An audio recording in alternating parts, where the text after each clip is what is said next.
These are going to be 9 tips that every video editor should know. The reason I have the right to tell you any of this is because I've been editing for about 3 years now, and in that time I've grown myself to work with some of the largest channels in the world. My portfolio is in the description, but honestly don't go check that now, check it after the video. I don't want you to fuck up my retention and everything, but you can go check that if you want to see who I've worked with. So the first tip that you need to know as a video editor is to edit in layers. Now I've spoken to quite literally thousands of video editors, and one of the biggest problems that I see in all of them is they just can't be creative. Either they physically cannot execute the idea that they have, or they don't get the idea in the first place. And over time, speaking to these editors, I realized it was less of a skill issue and it was more the approach that they used in order to fix this problem. So they were trying all these crazy things. They would see other editors on Twitter, other editors making amazing work, and they would try to replicate it, but they always ran into the problem of not being able to do it as well as everyone else. The problem is they were trying to approach the edit by going from stage 0 all the way to stage 3. So there's different stages of an edit depending on how good you want the edit to be. Stage 1 is the simple edit, stage 2 is starting to get more complex, stage 3 is when you go all out. They're trying to go from 0, so they just started an edit, they've opened up a Premiere project, and now they're trying to recreate what this other editor has done. But what they don't see is that even these editors that they look up to, the way they do it is they first start a project, so go from stage 0, and then they move on to stage 1. Once they've done stage 1, then they go to stage 2, and then so on to stage 3, and however good you want the edit to be. What editing in layers means is that when you start a project, you work with just the base level. You literally don't have the intention of making an over edit, of making something insane. You just get the general gist of the video done. Once you've done that, that's when you go in and go through the simpler effects. Maybe a PNG slides in, maybe an element on the screen just jiggles around just to make it feel more dynamic. These small effects and these small motions. And then when you go into stage 3, that's when you have the crazy full screen animations, entire scenes that you've created within your editing program. You only want to be creating those once you've done the basic ones first. The reason being, when you go back and you've already completed stage 2 and you're now onto stage 3, when you're going back and looking at it, you already have these foundations that you can build up from. If you've seen my work on Twitter, or if you've seen my portfolio, if you've seen my work, I have some of it showing on the screen now. I created most of my work in Premiere. Now a lot of people think I'm lying. They're like, oh, you must use After Effects for all the motions. Yeah, I use After Effects for things like rotoscoping, small things like that, but for the majority of my work I use Premiere Pro. And when people ask how I did it, this is exactly how. I'm also gonna have a smooth editing tutorial which I made. It's the way I do my smooth animations. That'll be linked in the description. Go watch it after this video. Now the second tip that every video editor should know, this is something that honestly newer editors will benefit from this, but even the more advanced ones, I've seen them make problems here, and that is prioritizing your portfolio. You need to understand that you're a video editor, right? And in every other qualification, in every other career field that you see, like your parents working or your other people in your classes working, for these guys, in order for them to get a job, they require a CV, so a curriculum vitae, a resume, whatever you want to call it. And on that, when they give it to an employer, it tells them exactly what their qualifications are and essentially why they are qualified to take on this role. But you need to understand, as a video editor, your qualification isn't given on a resume, on a CV. It is your portfolio. Like I remember this was about 2 years ago. It was when I was still editing the Fortnite videos and stuff. There was one time someone messaged me on Discord. So I get this guy DMing me and he's asking me, oh, how did you get into editing? What qualification did you need to get? And just help me through it. And I'm telling him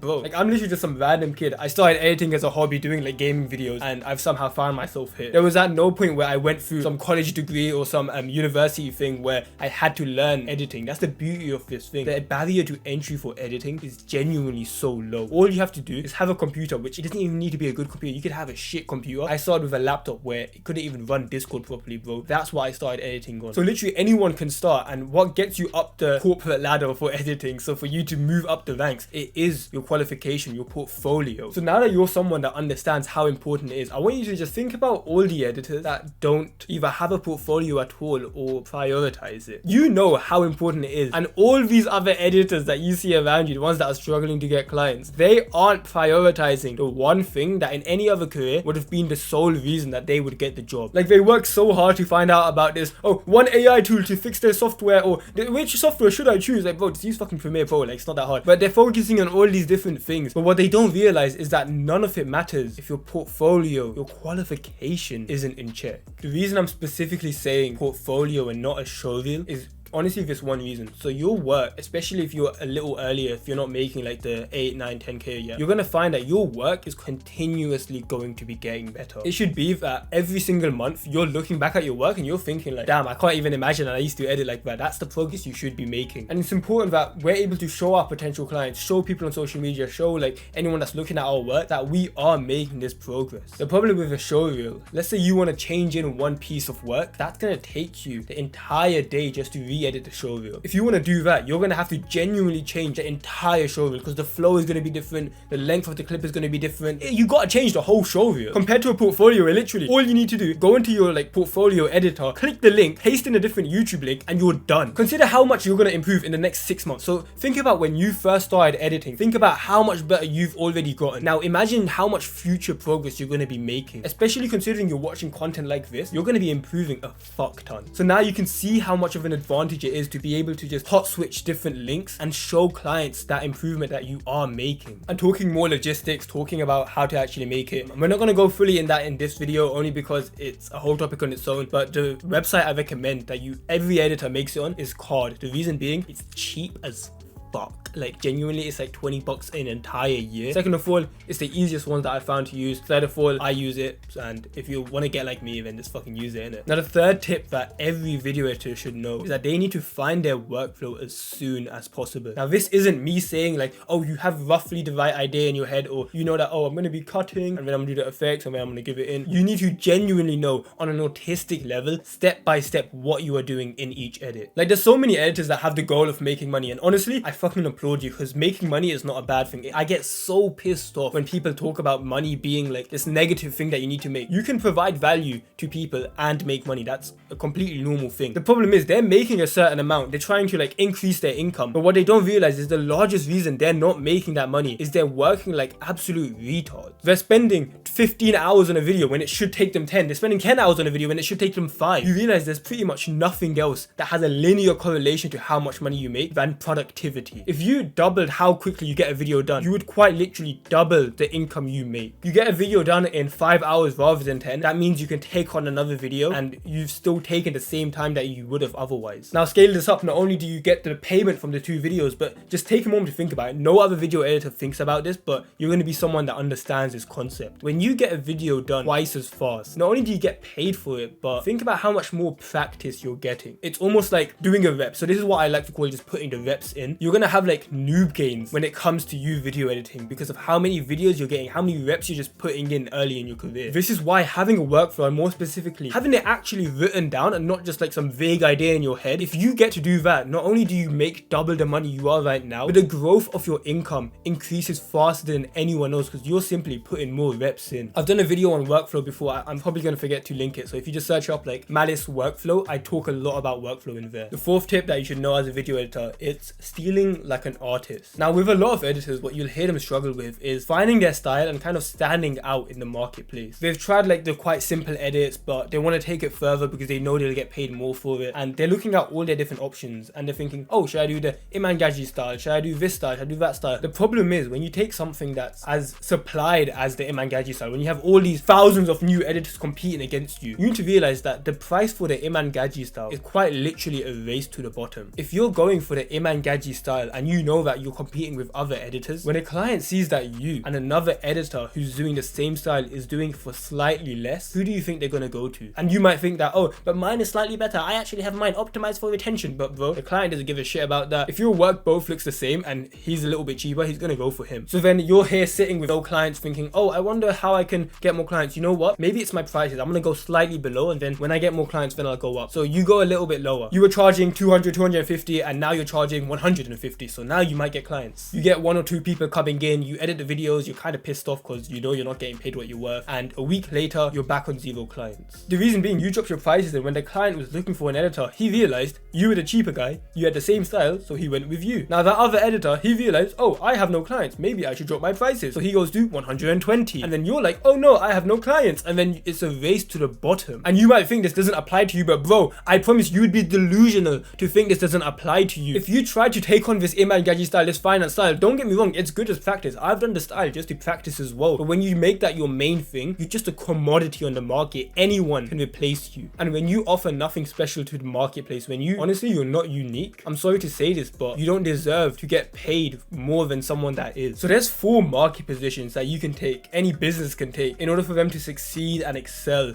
in their space. Those are pricing, convenience, innovation, and relationships. This is a really in-depth topic. It's the reason why I'm able to charge over 1,000 for my work. I'm telling you now, out of the 4 market positions, the reason you don't go with pricing, it is because it's a race to the bottom. There's always going to be someone willing to do it for less profit than you. When you compete on pricing, there's no winning for you. And out of those 4 market positions, what I found is the most effective for raising your prices, it is innovation. Of course, relationships and convenience, they are incredibly important, but they'll take me like an hour or 2 to explain. But innovation, all this means is that what you are giving to the marketplace, what you are giving to society, is something that nobody else can offer. Just think about a creator looking for a specific editing style, something incredibly specific, something that only a couple people can do in the world. If you were one of those few people that could execute that style, think about how much more you could have offered and how much more they would have been willing to pay you. If you want to make money as an editor, you need to find a style that creators actually value. And the best way to find a style, to innovate one that people like and is different to everyone else, it's honestly by taking a ton of different editors that you look up to, taking a bit from each of their styles and then making it your own. So imagine you have a ship, right? Like a wooden ship, and it's got the flag and everything, and it's like made of wood and everything. You have the hull, so the front of the ship, that gets kind of chipped, it gets broken. So what you do is you take off the hull, you take off this piece, this wooden panel, and from another ship, you take that hull and you put it onto your own. This wood, it's a slightly different color, so it doesn't really fit in, but it still does the job. It still fills in the gap in the ship. Now a week later, you're at sea and the side of the ship gets messed up, so it's like a huge crack in there. So you do the same thing, you go to another ship, a different one from before, and you take a replacement like wooden part to put it back in. Now this wood, it doesn't really fit in, the color's different, but once again, it does the job. Now you keep doing this, the flag, it gets ripped up, so you put a different flag up, the pole is slightly different color, and you do it with every single piece of the ship. By the end of this, is your ship, the one that you have now after doing all these changes, is it going to look anything like the original ship?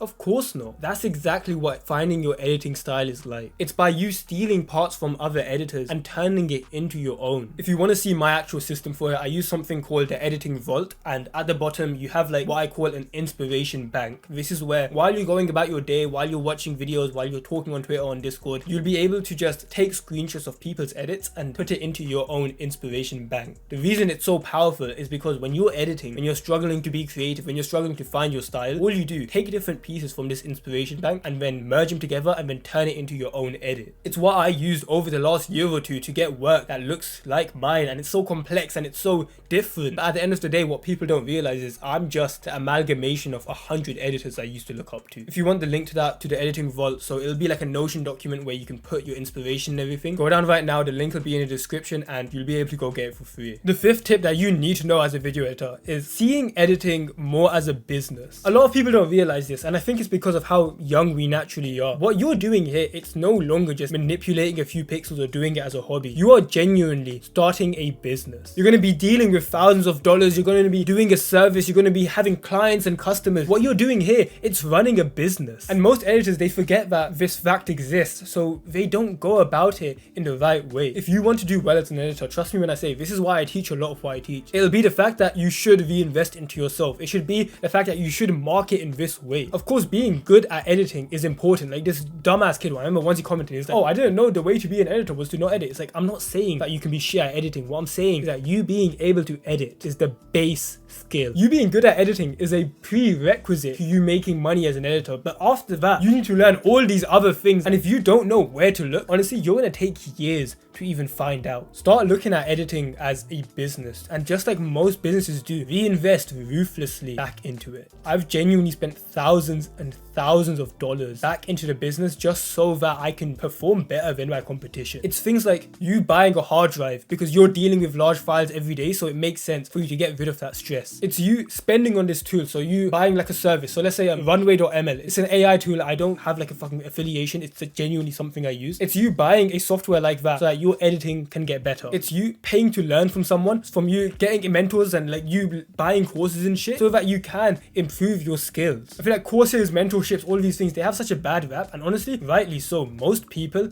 they are just there to make a quick buck off of you. What they'll do, they'll cook up like a quick course within a couple of days. They'll market it like crazy, and the reason they need to market it like crazy is because their product isn't good enough for it to market on its own. Like they don't have enough money coming in from editing, so what they need to do, they need to make sure that their income, so that they can say I make 10k a month, they need to do it through their course. And unfortunately, what this does, what it did for me early on in my career, it makes us think that all courses or mentors are bad. I promise you when I say I have spent over £5,000, so it's like $5,500 on mentors, on courses, on coaches, and that was only within the last 6 to 12 months. And I promise you when I say I have made more progress in that time than I did in my last 3 years of work. In the last 6 months, I've skyrocketed my income and the money I make and the impact I have. Do you really think I would have done that if I was being so stingy with my money and thinking, oh, I'm never going to pay for mentors. Oh, mentors, that's a scam. They're just like trying to make money from their time. It's like, bro, if someone has achieved more than you, chances are that they know something that you don't. So it's like, isn't it a bit stupid for you to place your ego in a place where you don't have the results to show for it? You're like, oh, it's like this guy's trying to teach me something for money. It's like, bro, you dumbass. He knows something you don't. He has taken years to learn that one piece of information, and he's going to give it to you within an hour. Because let's say you did choose to listen to all these retards that are saying, oh, it's a scam and everything. By you listening to them, how can you expect anything but to be more like them? And if these guys are telling you like, oh, don't reinvest back into your business, these guys usually haven't achieved what you want to achieve. So why do you think that you listening to their advice is going to get you to where you want to go? And it's like, even if you do listen to them, you go on your own path, you learn it on your own. Do you really think that you're going to learn it as fast as this guy can teach you? He's already gone from like point A to point B with some squiggly ass path. He can teach you how to go from A straight to B. Whenever you're thinking whether something is worth it, just frame it like this. Is me paying this money worth me saving the 5, 6, 7, 8 years that I would have taken to learn it on my own, if I even managed to learn it at all? The sad reality is that most editors never make anything out of their businesses. They might get up to 100, 200 bucks a video, but after that, they're never gonna scale. So you're gonna have, like, quite frankly, unsuccessful people trying to tell you how to spend your money. But trust me when I say that you reinvesting back into the business, but you spending on tools to make you better at your job, for you spending on services that will make you a better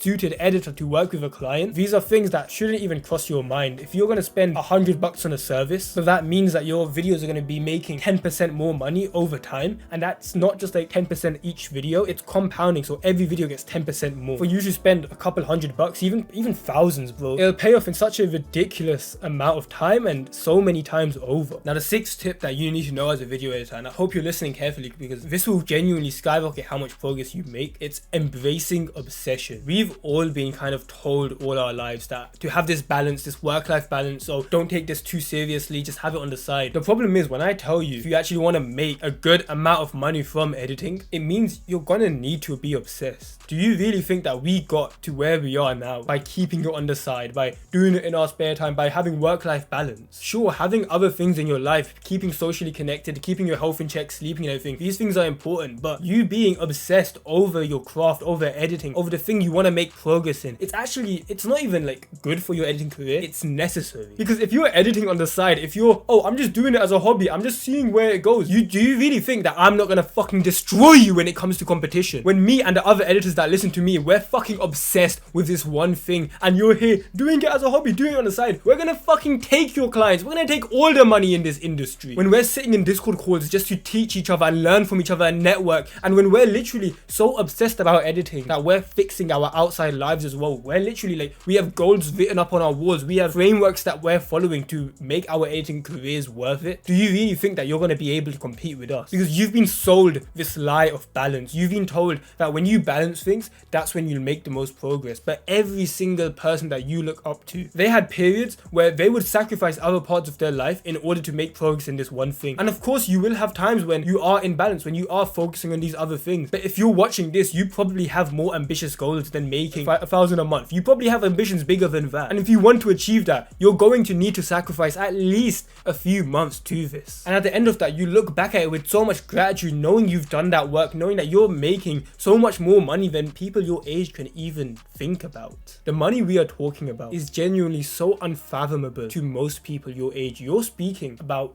4, 5, 6K a month. Like, it's normal. These are your goals. Your goals are genuinely more than most people achieve, even in their adulthood. What you're doing here isn't normal. So by you following normal people's advice, do you really think that you're going to achieve those goals? What I'm saying isn't that you should dumb down your goals in order to match these people. Instead, what I'm telling you is that you should have these goals. In fact, you have these goals. I think you should aim even higher. What you've got here is a community telling you that we want you to join us and we are supporting you in your goals, and you're going against me. Like, bro, I'm on your fucking side. What you've got here is us welcoming you in, telling you that you can do it, and we're helping you on your way, and you're here telling us that, oh, I need to keep on the side, it's work-life balance. Like, bro, go listen to them. I promise you, if you want to do that, I wish you the best. You can go leave our channels. We're not people that are going to be able to help you. Don't set yourself pussy goals. Stop telling yourself that, oh, I'll be fine with making 500, 1,000, 2,000 a month. You've got yourself an opportunity here. Fucking teenagers are making more money than their parents combined. That's the opportunity that you've already delved yourself into. Why not see how far you can take it? You're going to be playing this game of editing anyways. You might as well win it. And I know you might be having this thought right now. Malice or Sayeef, that's my fucking real name, you can call me that now. What about burnout? If I keep working this hard, if I go on this whole like venture, if I actually embrace this obsession, won't it happen that eventually I get burnt out? And I see so many editors talking about burnout, and what if that happens to me? And the reason I wanted to address this is because honestly, with editing, with making it an actual career, not just doing it as a hobby, it's important that not only do you have the inside software stuff done, so you're actually good in Premiere, but you're actually optimizing everything outside the software as well. That's why the 7th tip is just to manage your mental health. Keep your mental health in check. What you're doing here with editing, you realize it's not like most jobs. There's 2 types of work, right? There's labor work and there's knowledge work. Labor work is like the usual, oh, lifting heavy boxes, moving stuff around in a warehouse, or like things that you use your actual body for. And the second type of work is called knowledge work. Knowledge work is where you use your brain, you use like your thoughts, and of course we're using your hands to move the mouse and shit, but generally your brain and the decisions you make is what makes you money. And what that means is the healthier your mind is, the better your knowledge work will be. I have this written up on my wall. Quite literally, I have this written up. Your knowledge work is only as good as the state of your mind. So by you taking care of your mental health, and this isn't like gonna be like a popular topic like in a fucking editing video, but if you're watching this, you would relate to this, and I think it would actually benefit you a lot more to know this, because while everyone else is burning out, you're gonna have these things that actually make you more money long term. So this is more for your longevity as an editor. This is so that you actually stay in the game for long enough. Because if there were 2 editors, one that grinded out editing for 2 weeks, barely made anything off of it, versus you, who, okay, you're grinding super hard, but you're also taking care of your mental health, you're able to literally go forever. Who's gonna win in the end? The guy that burns out after 2 weeks, or you, when not only are you working harder because you're embracing obsession and you're working harder than everyone else, you're watching videos like these, but you're also able to do it for longer than him. Not only are you working harder, but you're doing it over a longer period of time. Who's gonna win? The 8th tip that you need to know as a video editor is to systematize your life. The work that you're taking on, you need to realize, is a lot different to most people your age. Just think about it right now. Look at the clock right now. What are most people your age doing right now? If you can imagine them sitting on the side of the bed on their phone, you can imagine them, oh, in 20 minutes their mom's gonna call them down to eat, and they're gonna eat, and then they're not sure what they're doing after. Maybe they'll go gym, I don't know. Most people your age, they're living a life where it's like kind of minute by minute, whatever happens happens. But for you, you have goals bigger than that. You have deadlines to meet, you have clients you need to edit for, you have people you need to speak to at a certain time. So you need to make sure you're actually keeping up with all of this. And if you want to make sure that you are keeping up with deadlines, that you are making the progress you need to be using tools that support that journey. Like, I want to tell you a story about a time I was in college, right? Back in college, this was 2nd year, so only about 7-8 months ago. And this was once I've already started incorporating all the systems in my life. When I had a calendar done, my Notion was all sorted out so that all my information is done. I knew which deadlines I was going to hit at every single day. I knew what work I was going to do. So I would go into college with quite literally a minute-to-minute timetable that I knew what to do. So it'd be like, oh, I'd come out of lesson and on my phone it says, okay, do this editing work at this time in the library. So I'd go do that. By editing work, it's more the business side of things. So it's like, oh, fix your portfolio at this time in the library. Or it's like, go on Twitter, reach out to this many clients. So I'd literally be working while in my school breaks. And of course, I didn't work this whole time, but I also had blocks on my calendar where it would be for certain people. So it's like literally like my social time. I remember I had it in light blue on a Google Calendar. It would be social, or it'd be like a certain person. Imagine, right? So there was this girl I was dating. dating, I was still in very much of like a work mode, just like I am now, where like, I'll be working and I told her I am extremely busy right now. If I'm gonna talk to you, it's gonna be like half an hour a day, an hour max. I genuinely still see it as like, it's a privilege to be on my calendar. For your name to be on my calendar, it's a fucking privilege. So I would have like a 30-minute block where I would get up from work, go chill with her, and then after 30 minutes when a notification would come on my phone, that's when I'd have to go back to work. Some people might be looking at that and think like, oh, that's so weird, that's something like you shouldn't do.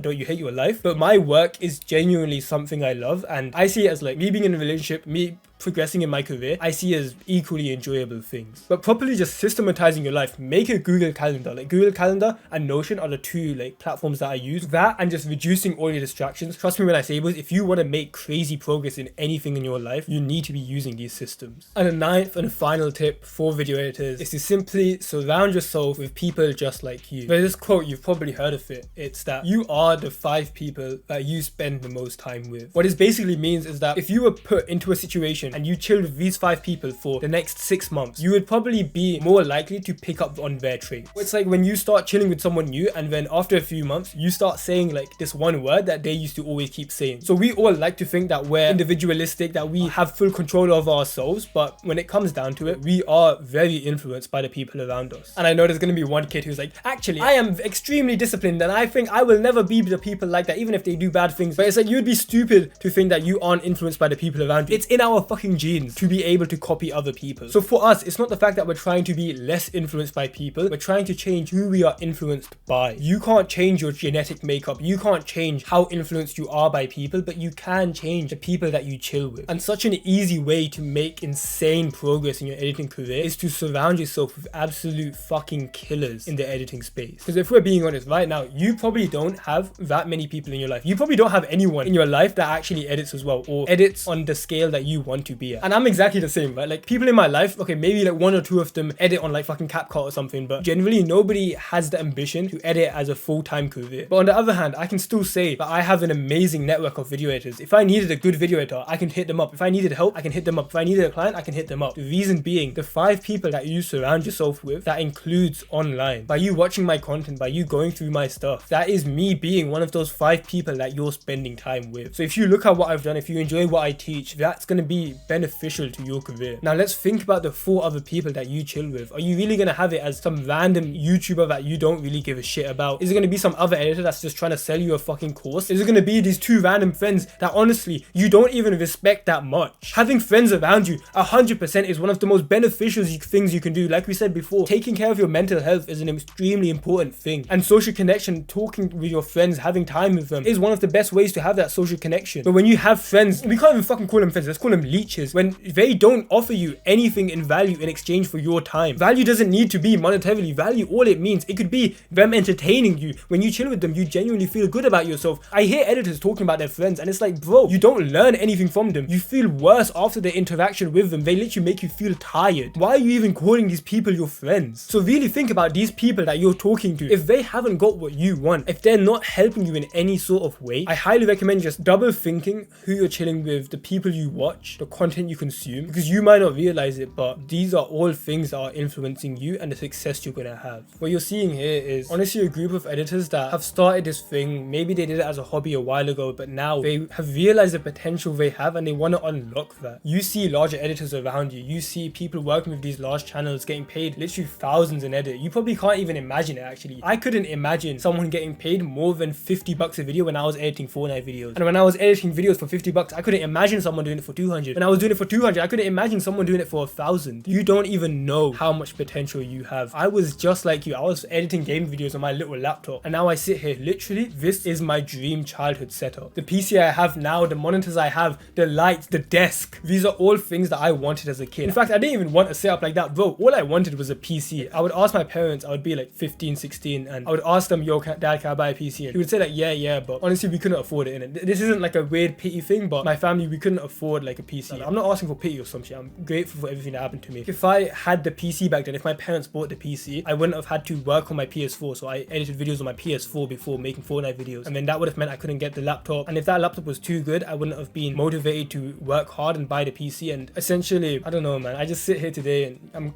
honestly just sitting here grateful now. Like, I speak about this with the boys on the Discord. So we have like a free Discord. It's video editors, basically people just like you. You can go join it in the description, but let me just explain what I'm saying. We were speaking about how video editing, not only is it like, oh, you do what you love and everything, but the money you make from it, for a lot of us, it's genuinely life-changing money. The way you live your life when you know finances are no longer the primary stress of your life. Like, just think about it. For most people in your life, you probably see in your parents, you might see it in your friends and people around you, and money and the constraint of money is constantly on their mind. And I promise you, the thing is, most of us had periods like that as well. But when you're making money online from the comfort of your own home, you're literally just gonna be sitting in your room doing what you used to do anyways, but now you're getting paid thousands from it. The amount of stress that relieves, the amount of freedom that gives you. This is what people meant by financial freedom. Financial freedom doesn't mean you buy fucking cars and planes and shit. It just means it's no longer stressing you out. You don't even think about it when you buy things. Of course, it's like, if I was gonna buy like a new car or something, then I'm gonna be thinking like, oh, can I afford this? If it's like 20-30 grand, I'm gonna be thinking maybe I can't get this. But for small things like, okay, buying a meal, buying a coffee, giving like £5 to someone for charity, it's like you no longer need to think about these things. We have people in our server, they've been following my advice for a while. These guys are fucking retiring